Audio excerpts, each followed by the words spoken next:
Assalamu alaikum. I am Sarwar Jamal. Today we are going to learn the topic 3 Schema Architecture from Files and Databases course, which is 5th semester course of BCS degree program.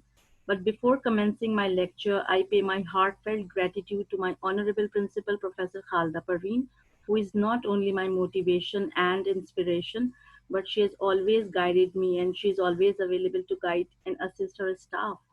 And I'm also thankful to College Education Department for great assistance.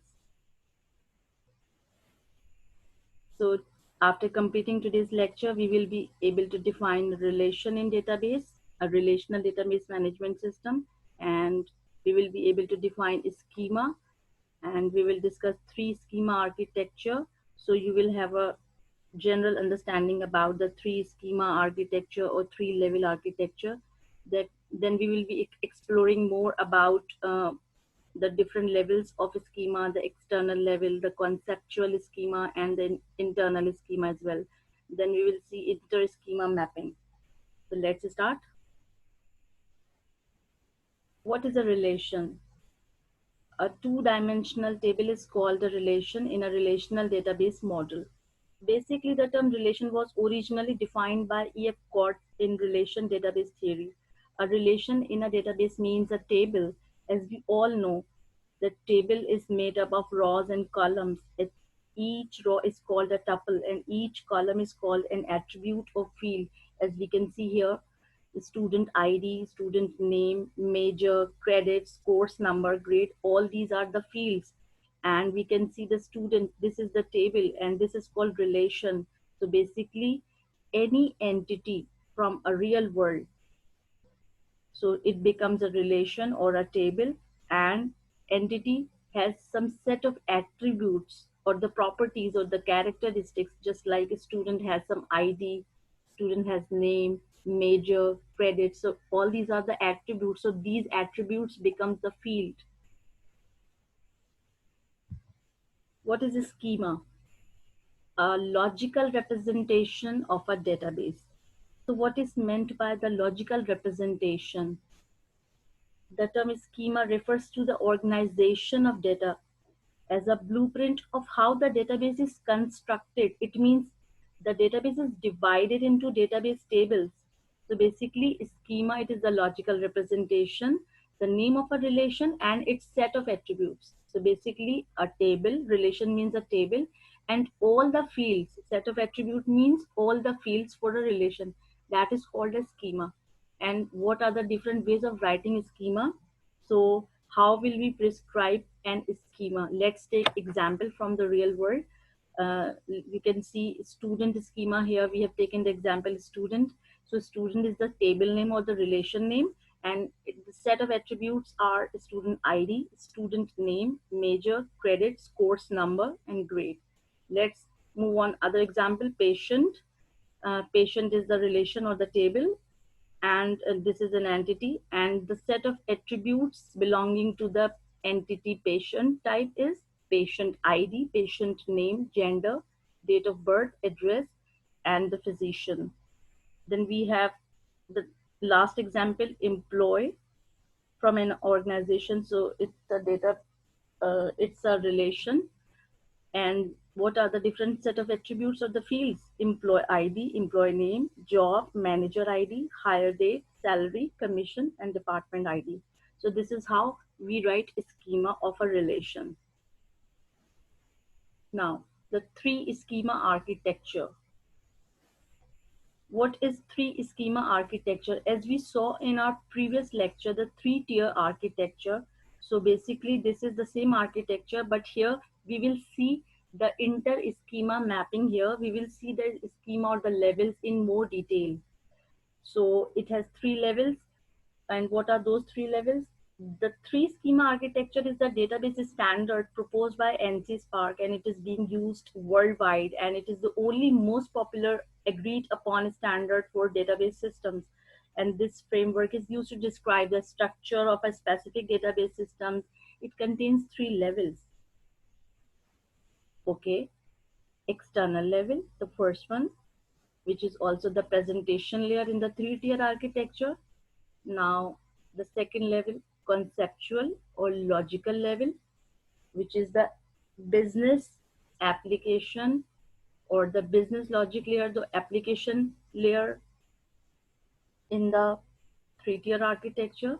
And the third layer here is the internal or the physical layer, which is the data access layer in the three-tier architecture. So basically, what is the purpose of this architecture? The purpose is to separate user's view from the physical representation. The three schema architecture is also used to separate the user applications in physical database. As we know, the presentation layer or the external level represents a user interface. You can see in the picture as well, user details are there on the user interface. You can see user deals with numerous forms of data, including text, numbers, characters, graphics, voice, maps. So at external level, we also know that data is stored in database in disk in binary format. So you can see. So data is stored in the database in binary format in the disk. As you all can see, the user view and the presentation, the physical representation of the data. The physically data is represented in the form of zeros and ones, and the user deals on the user interface in these formats.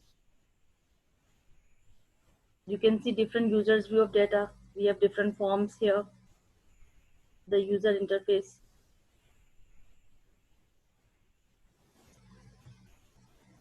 Facebook application. This is how these are the different views at the external level. Now the three schema architecture. So we have a graphical representation of this architecture. External level, we can see different users here. So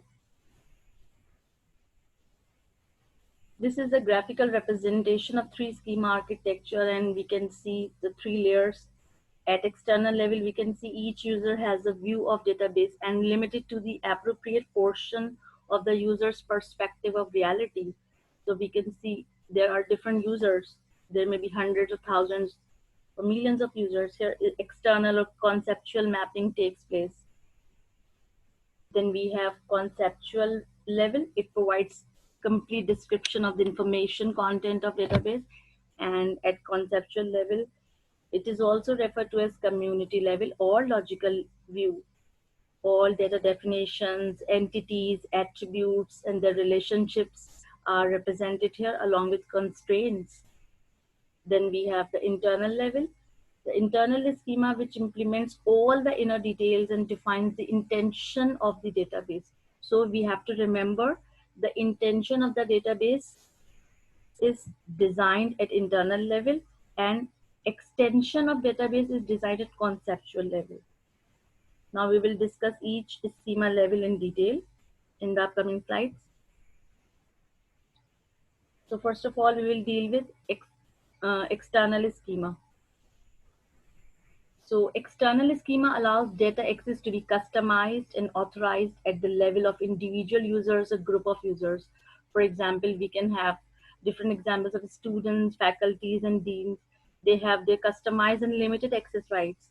They have their own rights. Now, if we talk about faculty, or say, if we suppose a student login to a university management system, let's take an example of a university management system. Uh, a student logins to a university management system and he has a customized or limited access rights.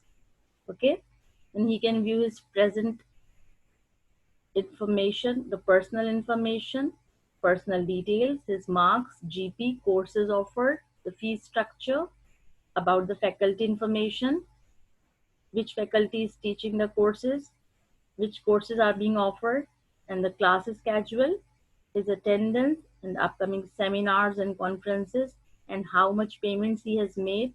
That's all. It is a view of a particular student. All students belong to the same user group, as we know that. And so all of them will be granted same access rights. But obviously, all of them will have customized or user specific view of data. Students, you have to remember this. I'm repeating, all students belong to the same user group. So all of them will be granted same access rights. But obviously all of them will have customized or user specific view of data. So the view of all data will be different from each other. You have to remember this. Now, if we talk about faculty, is faculty getting the same piece of information like a student detail? No, obviously not. Faculty has their own view. They have no concerns with the student's view. Faculty can enter marks, prepare mark sheet, prepare prepare a student's attendance, apply for a leave, check their salary, and can check their details. So now the question arises here: can the students check all these details of faculty? Obviously not at all. So to hide the details of one user from other users from security perspective, view of different users are designed. So we can say that different customized user views act as a facilitator and a barrier for proper utilization of database systems. So the next point, different users may have different views of same data. For example, we can see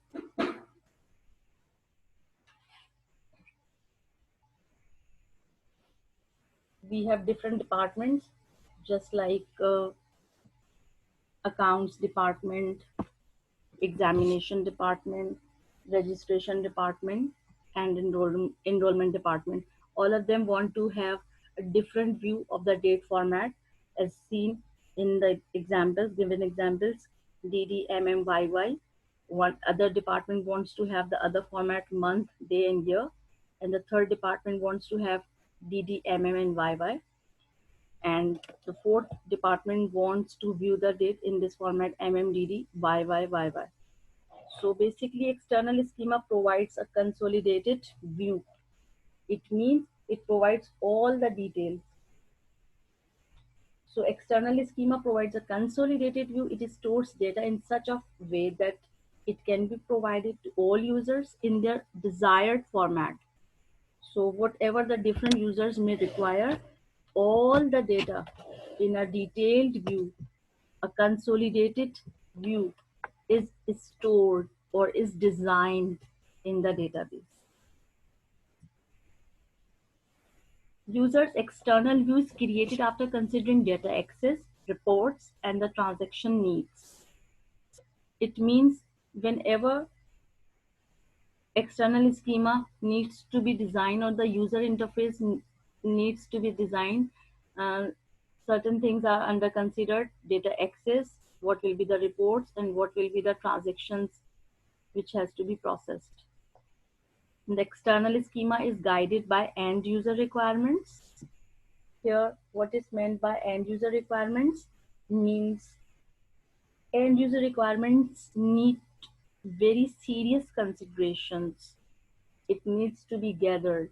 It needs very serious considerations because end users deal with the external schema, and that this level is explicitly an end user level and presents data as desired by the users of the database. Okay, then we have external view contains virtual or calculated data that is not stored in the database. What does it mean? It means, let's have an example. What is meant by virtual or calculated data that is not stored in the database? It means external views are also helpful when we display the data which is not placed in the database or not stored at all. So example of this case may be the customer phone number is stored in the database, but when contacting the person, it might appear that the area code for that specific user is not stored in the database. In that case, we can simply pick up the area or city ID of the customer and find the area code for that city from the corresponding area code table. So this is how we can calculate. We have one more example of mapping between external layer and conceptual layer. So we can see two different users, Sarah and John, and they have their own views. We can see that Sarah can see student data in this format, first name, last name, and date of birth, and the same data from the conceptual layer, which is stored in the form of table, is accessed by John in another view, another format like name, complete name Maha Khan, age, and date of birth in the department. So we can see there is a data abstraction layer, a separation between two layers, external layer and conceptual layer. So basically the data, whatever being asked, is fetched from the conceptual layer. Now we have conceptual schema. Conceptual schema comprises the definitions of the data, rules, and information about data structure and type of that data. So it includes all the data definitions, all the structure and the metadata, and the data type of the data which has to be stored, which has to be populated, which has to be deployed in the database systems. Well, it is also referred to as logical or community view. What is meant by logical or community view? The conceptual view is the complete description of the data that is stored in the database, because it stores complete details, complete data of the organization. That is why it is also known as the community view or the conceptual view or the logical view. In this schema or at this level, which is also referred to as business logic layer in the three-tier architecture, here all entities, attributes, and the relationships and its integrity constraints are represented, are being modeled here. Now we have the third and the last level, internal or physical schema. The internal schema or the physical schema specifies additional storage details, that how the data will be stored, what will be the different storage mechanism. So all these things are defined here. And it covers the physical implementation of the database. It summarizes how the relations described in the conceptual schema are actually stored in secondary storage devices, and it store all information, of relations as unsorted files of records. So basically, this is the level of the database which is responsible for storage of data on the database, on the storage media, and place the data in such a format that is only readable by the database management systems. Although the internal view and the physical view are so close that they are generally referred to as a single layer of the database management system, but there lays thin line which actually separate the internal view from the physical view. As we know that data when is stored onto a magnetic media is stored in binary format, because this is the only data format which can be represented electronically, no matter what is the actual format of data, either text, images, or audios or video. But this binary storage mechanism is always implemented by the operating system of the computer. So the database management system to some extent decides the way data is to be stored on the disk. Then we have the inter-schema mapping, the mechanism through which the records or data at one level is related to the changed format of the same data at another level is known as inter-schema mapping. Here, what is meant by this? So we can see, as we saw in the previous example, that there are two different users. They have their own users view of data, they have their own perspective, how they are querying the data, how they are viewing the data or displaying the data, how they are retrieving the data from the database system. So the database system fetches the data in their required format. So we can say external conceptual mapping, there is one mapping, and the other mapping conceptual internal mapping.